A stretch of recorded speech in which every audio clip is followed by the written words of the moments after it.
নমস্কার, মিতু কুকিং চ্যানেলে আপনাদের সকলকে স্বাগত জানাই। আর আর মাছের তেল ঝাল বানানোর জন্য আমি এখানে আর মাছ নিয়ে নিয়েছি 4 পিস। আর এই আর মাছগুলো নিয়ে ভালো করে নুন হলুদ মাখিয়ে এটা আমি রেখে দেব 10 মিনিট।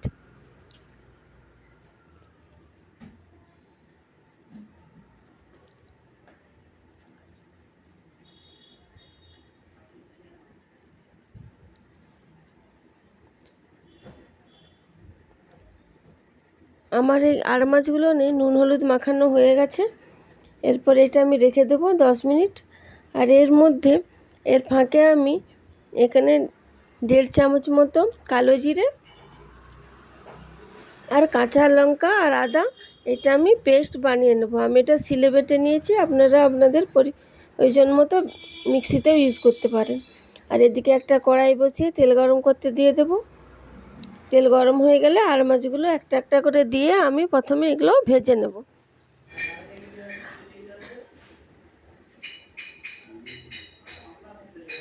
আমি আর মাছগুলো দিয়ে এক সাইড হয়ে গেলে আরেক সাইড উল্টে দেব।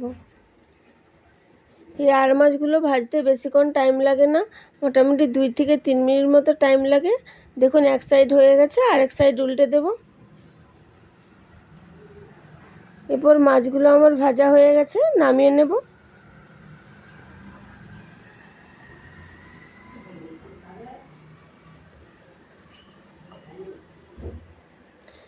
এবার ওই তেলের মধ্যে আমি ফোড়ন দিয়ে দেবো একটা তেজপাতা আর 1 টুকরো দারচিনি। এবার ফোড়নের পরে দিয়ে দেবো আমি কালো জিরে বাটা।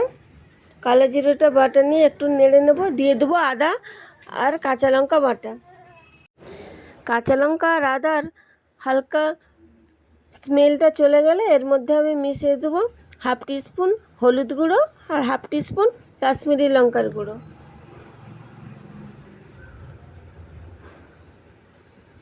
আর 1/2 টিস্পুন মতো জিরে গুঁড়ো। আপনারা এখানে জিরে বাটাও ইউজ করতে পারেন, আমি এখানে গুঁড়োটাই ব্যবহার করেছি।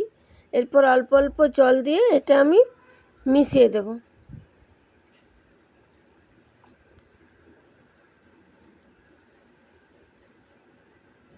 আর দিয়ে দেবো স্বাদ মতো নুন। নুন দিয়ে আমি আবারও একটু এটা জল দিয়ে ঢাকা দিয়ে দেবো 1 মিনিটের জন্য। ফিরে আসছি 1 মিনিট পর, ঝোলটা ফুটে উঠেছে। এরপর মাছগুলো আমি দিয়ে দেব।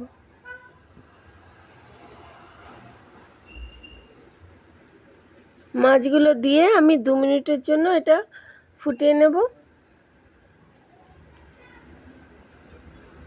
একটু ফুটে উঠলে আমি মাছগুলো উল্টিয়ে দেব।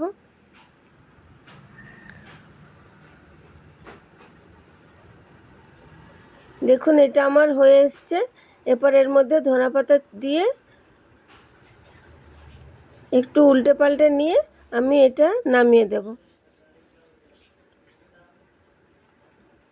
আমার আর মাছের তেল ঝালটা রেডি হয়ে গেছে। এবারে একটা প্লেটের মধ্যে নামিয়ে নেব।